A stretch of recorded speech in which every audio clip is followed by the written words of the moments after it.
Hello, everyone. Hello, friends. Welcome to an exciting series of talks. Oki, ambawatech, da, danastada, tanse, bonjour, hello. It's greetings in the languages of these lands on which we gather. I'm Alison Cretney. I'm your host for this session, and I'm also the managing director of the Energy Futures Lab.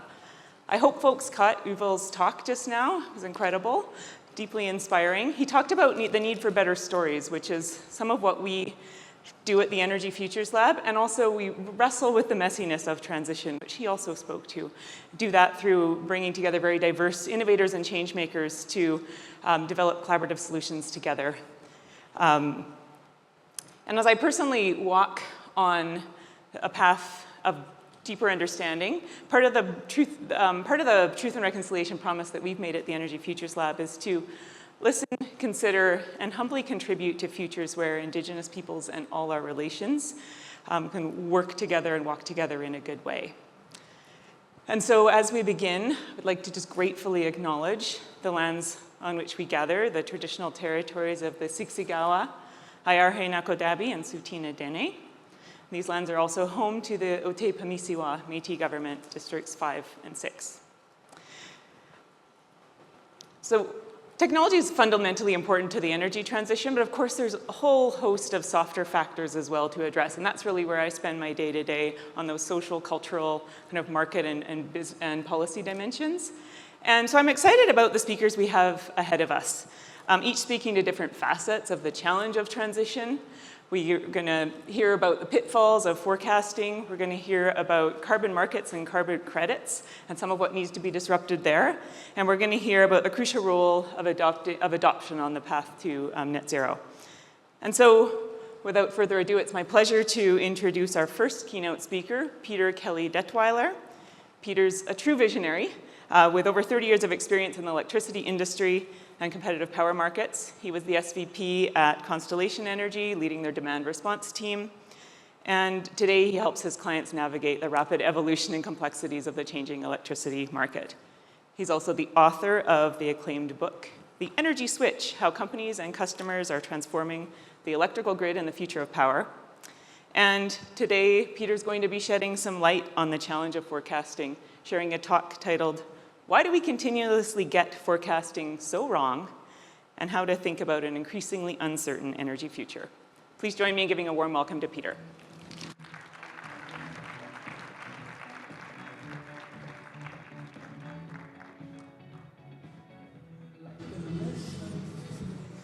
Thank you, everybody. It's a real pleasure to be here. I'm going to make sure that's working. I used to be a doer. I used to head Constellation Energy's demand response group, and we built a virtual power plant. It was about 850 megawatts of dispatchable load, and then we bought another company and doubled the size to about 1,700 megawatts of dispatchable load, about the size of 2 nuclear units. And then in 2012, I left Constellation because I wanted to go out on my own, and I really wanted to figure out where this energy transition was taking us. And when I was an SVP at Constellation, I had next to me somebody who was working on energy efficiency, other folks who were power traders, and other folks who were just starting to finance solar projects. You could see back then in 2012, a lot was about to happen. In 2009, for example, in the US, we had 1,000 megawatts of installed solar in the United States. And now we have a couple 100,000 megawatts. And I just saw this morning a report for the Energy Information Administration that 63% of the capacity installed between August and the end of this year in the United States will be solar. Now, some of my slides are US-centric because I tend to get most of my data there, and I apologize for that. So I stopped being a doer in 2012, and now I simply focus on pulling in information as rapidly as I possibly can. I read 42 newsletters a day, and I scan about 150 article titles. One day I wasted time trying to count them all. And if any of you want the newsletter, I have them in a spreadsheet, and just reach out to me on LinkedIn with your email and say, Pete, please send me your reading newsletter. It's all categorized by title and URLs, and which ones are good and which ones I like less, and so on. So now today, and what I do each day, I look at that information, what's coming across the desk, and most of it I sort of chuck over my left-hand shoulder because it doesn't move the needle. The stuff that does, I clip the slides that matter, and the URLs for the ones that matter, I also store. And I have 2,600 URLs and thousands of slides because this is a story. we're all engaged in decarbonization of a global energy economy, which is the greatest thing humanity has ever collectively tried to accomplish. And to do that, we have to think about where to put our resources and where to spend our money, allocate our human capital. And that means we have to develop views of the future. And typically, we do that by forecasting, have done so for years, but there's some challenges with that. So a couple months ago, I got this in the mail. You can't see it in the back, but I can tell you one thing about it is if I were to wrap that across my face, it would cut open, because this is a stone axe. It's at least 20,000 years old. It could be hundreds of thousands. I don't know the provenance. My friend didn't tell me. But what's interesting about it is, if you were back then when this axe was made and someone asked you to forecast the technological future 100 years from now, you'd have a pretty good shot at that. Well, fire, stone, wood. Nothing really changed. 1,000 years, 10,000 years, you could get away with that, because nothing really changed. It's only in the last couple hundred years that we've had, let me put this back in my pocket to make sure I don't rip my coat, that we've had real technological innovation. So this is a graph I found the other day, and basically what we look at here is, 300,000 years ago, Homo sapiens, and then nothing really happens. 60,000 years ago, we get the bow and arrow, and then 200,000 years ago, beds. Pretty nice. And then 1,000 years ago, gunpowder. Aha, now we're getting somewhere. Now we know how to kill each other efficiently. Now we're making some progress. And then, more recently, you start to come into today's modern industrial age with the advent of the steam locomotive. And of course, we've had writing for a long time. And what happens now that changes everything is that you start to have a confluence of new ideas, this sort of pre-Cambrian approach, where all these things are happening and we're trying to solve some of the critical issues around health, around mobility, around production of more goods and services. And these ideas start to reinforce each other, and inventors borrow from each other, and now we see this mass explosion of innovation. And so you have this curve of all these new things happening, and ultimately, whoops, sorry, I still am not good at slides. My neighbor had a bumper sticker when I was a kid that said, "Working as hard as you can may not be enough if you're stupid." And I'm still living proof of that. So anyway, here we are, and you can see like photography, automobile, computers, nuclear bomb, moon landing, and here we are here. And now we're starting to, as half of this conference is talking about, discussing artificial intelligence and what does that mean for us, and we don't know.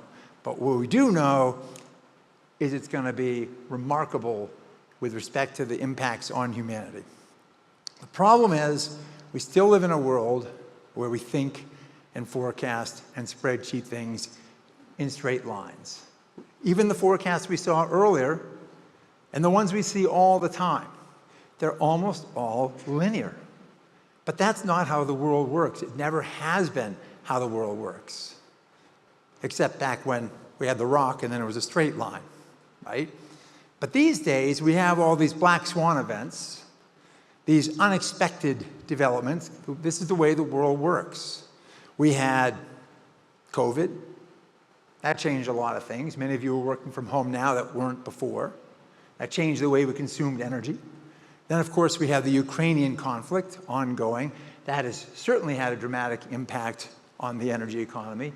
And then with AI, well, the first thing it's going to do, as we saw from Ed Crook's conversation this morning, is drive an enormous amount of electricity demand that we didn't even forecast last year, let alone the year before that. As he mentioned in the speech, if any of you were there, fortunate enough to see it, PJM, the Central Atlantic Power Pool, 21% of US GDP, increased their forecast for demand year over year by 12% because of data centers. In Virginia alone, data centers represent 25% of all the electricity consumed in the state. So now that means we have to see energy in a different way. We have to see a lot of things we do in a different way.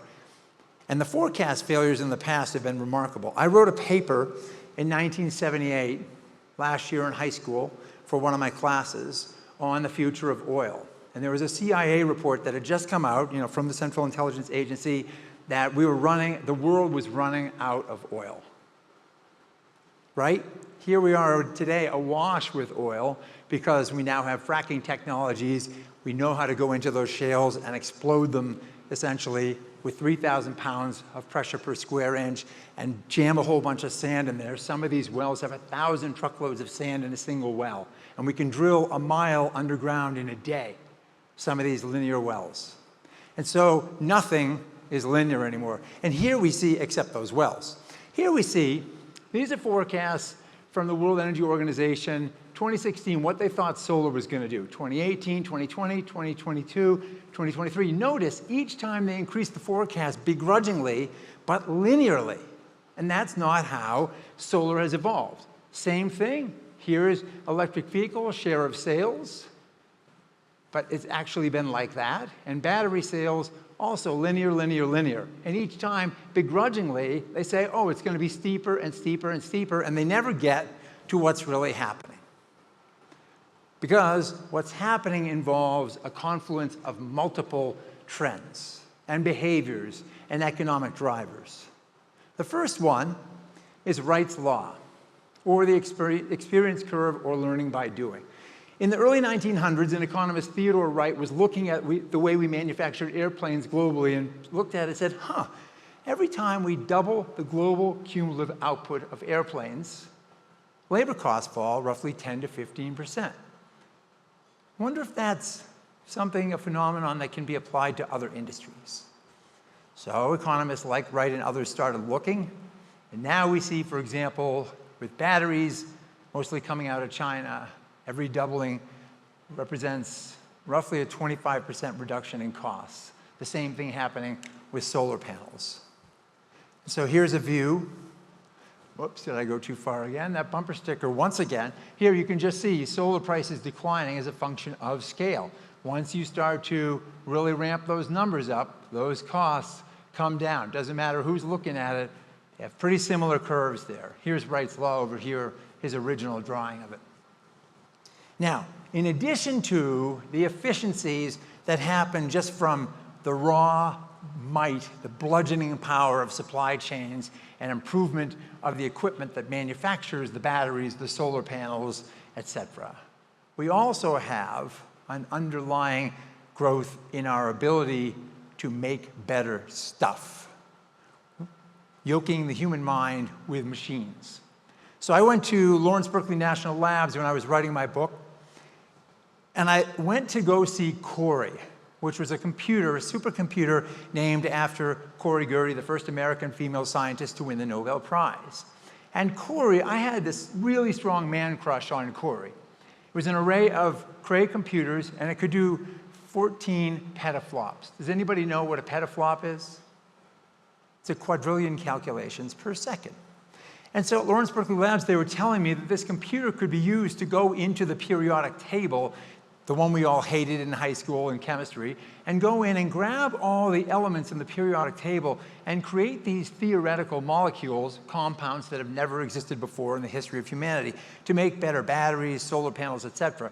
And if you were a company that wanted to do the inquisition around this science, you had to prove a business case to LBNL, and then they would assign you a programmer, and they would write up the code and put it into Cori, and Cori would come back about a week later, after going through the periodic table, and give you about 200 new compounds that have never existed in the history of the planet. I was telling a physicist this on an airplane one day because I thought this was really cool. And he looked at me like I was a dope. Won't be the last time that happens in my life. And he said, yeah, okay, so you've got the 200 compounds in rank order, but now you got to make them. Synthesizing these things takes 1 to 2 years. Well, luckily, because I was working on the book, I just had a conversation with the lead scientist at LBNL, and she had put me in touch with a scientist in the UK who was building robots to synthesize the molecules so I could look at this physicist like he was a dope and tell him about the robots. That was great fun. Great fun. So then I had this man crush on Cori, and she consumed 3.5 megawatts of power. And I was in this gigantic hall that I walked into after seeing Cori, bigger than this one, maybe 3 or 4 times the size, seismically insulated against earthquakes. And I said, what's going into this room? And my guide looked at me like I was a dope and said, you didn't think if we could make all these other materials better, that chips weren't getting better as well, did you? Well, chips are getting better. They're getting faster, they're getting more powerful. In fact, in the artificial intelligence world, they use game processing units instead of your typical CPUs because they can handle more data more quickly. And those typical chips, now they're like 500 watts, 600 watts, twice the size almost of an average solar panel on a rooftop. The new Falcon ones coming out are 1.5 kilowatts. Huge, fast, consuming a lot of electricity. But in that computer next door, in that room was going to be the next incarnation, Corey's successor named Perlmutter. And Perlmutter can do about 65 quadrillion calculations per second and uses 2.5 megawatts instead of 3.5. And is specifically designed for materials science inquisition. So the lesson from that is that the stuff we make in the power grid in particular, but also in other parts of our energy economy, is going to get better. And if you think about the grid, which is where I live, at the end of the day, electricity is all about how do you produce, move, and consume a flow of electrons. And it's a commodity that's instantaneously consumed and produced, moving almost at the speed of light, like nothing else we have. So it requires a lot of physics and chemistry to manage thermal loading and all kinds of cool stuff, let alone balancing the grid, dealing with frequency, all those things. So it's pretty challenging. And these new materials can help. And as we think about the future, with all this change happening, the acceleration represented by AI and represented by Perlmutter succeeding Corey, we really need to step back and say, well, forecasting doesn't serve us that well. How should we think about this? And the way I think about it is through what I call the 4 Ds. Many people talked about 3 Ds, but I added one because somebody one day said, you need to add a fourth one, so I did. So the first D is decarbonization. We won't dwell a lot on this except to say that atmospheric chemistry really doesn't care what our politics are. She's going to do what she's going to do, and if we keep on loading methane and sulfur, nitrous oxide, and CO2 into the atmosphere, we're going to have more problems than we have today. And we're already starting to see a lot of evidence of that. So grids are starting to decarbonize. And not only that, the electron is moving into other areas of the economy. The first place the electron has invaded is transportation. How many of you here drive an electric vehicle? Okay, so you're living proof of that already. I have one too, and I charge it at home with my extension cord. It's all I've ever needed, but I don't drive a lot of miles. Over the years to come, even though there's a slowdown today in EV sales, the EV is a superior technology. If it's not today, it will be, because the batteries coming out of China and other places can now give you more than 100 miles of range in 10 minutes and soon 5 minutes of charging. And the new batteries that are out there in the market now will outlast your vehicle. Some of them will go 1 million miles today. And the solid-state batteries that are coming here shortly because of materials science will be half as big as the batteries today. So for the same range, half the size, for more range, you just add a little bit more battery. So sooner or later, it will prove its place in the marketplace. Now, well, electrons also going to move into industry. High heat, burning gas, oil, coal for production. We can now take electricity, hopefully from renewables, put it through a resistance heating coil type thing, take that heat, store it in molten silicon, for example, at 1440 degrees centigrade, or other liquid metals, and then use that for thermal applications. So the electron's going to start to push into that area as well. That causes a lot of uncertainty in terms of future growth. At the same time, we have diversification. This is the one that this individual said, you've got to deal with this too. These are different power grids, and all we're looking at here are, for example, this is New England, and we're looking at, one particular point in the day, renewables 77.4%. And then here's our demand curve. People go to sleep at night. It goes down in the morning to here. Then it would have gone up and gone up and gone up. But the sun hits the people's rooftop solar, and the net demand curve falls again. And now that's gas generation that's not burning anymore. That's demand that's gone because it's supplied by rooftop solar. This didn't exist in the grids 10 years ago. And then over here on the right-hand side, this is Texas, which is now one of the fastest growing economies. Those are all batteries sitting here. This is the demand curve. And in the evening, you've got all these thousands of megawatts of batteries that have just been installed in the last year.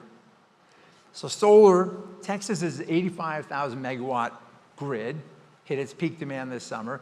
It has over 10,000 megawatts of solar in it now, another 10,000 to 20,000 megawatts coming. This is all changing, dramatically changing how we plan for the grid and the economics and the cost of power hour by hour. In fact, 15 minutes by 15 minutes, 5 minutes by 5 minutes. And we also have decentralization. Those EVs, well, in California, they just signed a law this week that said every electric vehicle by 2027 has to be capable of feeding electricity back into the grid. And you know, people have a power wall in their home. Those power walls are typically like 14 kilowatt hours. The Ford F-150, the little one that only gets you 230 miles of range, that battery is 98 kilowatt hours. So it's like 7 times the size of a power wall that's rolling around on wheels, and typically our cars are used 5% of the time and sit idle the rest. So we have all these mobile batteries, and we're going to have more and more over the years, and they'll be back feeding into the grid. This particular picture here is a fleet of 74 school buses that was activated this summer. A leasing company called Zoom sells the services of the buses to the Oakland School District in California, and they deliver 2,100 megawatts, so 2.1 gigawatts of electricity, 2.1 gigawatt hours to Pacific Gas and Electric every single year. So now you have this virtual power plant sitting on wheels, back feeding into the grid. And these are the first examples we're starting to see, but in Europe, they've done a 3-year study of vehicle to grid, and customers there that participated ultimately got 3 million free miles of driving by participating in these programs. So customers now, with solar on the rooftop, batteries in the garages, vehicles, batteries on wheels, they now interact with the grid in ways they didn't just 5 years ago. They now become full participants in the energy economy. And so then, what that means is you have to know where they are, what they're doing, how much energy they're consuming or how much they're releasing back into the grid. Now you need digitalization, and you need a lot of it. So this eye chart that we're looking at here is from the California Public Utilities Commission, and the idea of this is you would take all these different costs, your 15-minute cost for energy in the real market, and the price of electricity on, let's take a day, for example, in Texas, because that's the most volatile market in the world. The price sometimes in Texas can be negative because there's so much solar and you don't want to back down your gas-fired generation because it's too hard to shut it off, so it's cheaper to run it and actually pay people to take your electricity. There was one case in electricity where somebody paid other entities $6 a kilowatt hour to take their electricity. Most days, the price averages about 4 cents a kilowatt hour, but it can go as high as $7. That kind of volatility creates enormous opportunities for people to make money. And so the idea here is you would stream the prices from the power market and the prices of not having to build new infrastructure like transformers, et cetera, at certain times of the day, and take all those prices and aggregate them up and send them across the internet or other ways, and send those to homes or facilities. And each one of the devices in the home in this prices to devices approach would have an elastic function. As an economist, elasticity is the definition of price response or response in demand, change in demand relative to price. So essentially, most of the time, these devices in the home could sit idle, but the water heater would know, don't charge now. The battery would know, charge now, discharge now. The EV would say, I can't discharge unless the driver has 80% in the vehicle of the battery Monday morning at 7 o'clock. But on the weekend, I could go down to 50% or whatever. Now, this is an enormous data play, one of the biggest ones potentially in the history of humanity. If you look at Pacific Gas and Electric, there are 5 million meters. Assume 4 devices in every household. Now you're looking at 20 million potential devices. I did a study for a client a couple of years ago estimating how many transactions might take place in a typical year, and it quickly ran into the billions. Definitely a need for situational awareness. Where is this happening on the grid? Who's doing what? How that all works. But it's now theoretically feasible to do it all. So the next step now we start to see is more and more corporations signing up customers to prove the business cases around this, even as we build out those digital capabilities. But what about the forecasting piece now with all these four Ds that are coming into play? Well, it's darn hard. Because of the macro trends we talked about before, and because we're also at the relative beginning of the journey. This slide here is from ISO New England, the grid operator in New England where I live, and it's from their capacity and load transmission report. And what they were trying to do, still trying to do, is forecast the additional electricity consumption from an electrified fleet of vehicles. So, in 2022, they basically suggested that by 2032, we would be consuming 600 gigawatt hours of electricity devoted to transportation. More in the winter than the summer because you got to heat up the cabins and you have more resistance moving the cars down the road, et cetera. And then the next year they said, oh, we're seeing the adoption rates increase, so let's take those forecasts and we break it down by school buses and light and medium heavy duty vehicles, passenger vehicles and so on, and said, okay, we think the same year we're going to have double that.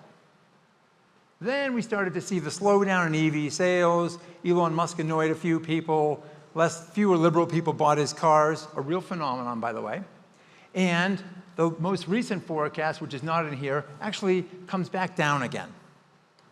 We have so little data, historical data, from which to build on, that making these predictions right now is really a fool's errand. We have to do it, but it's hard. Here's another view of that.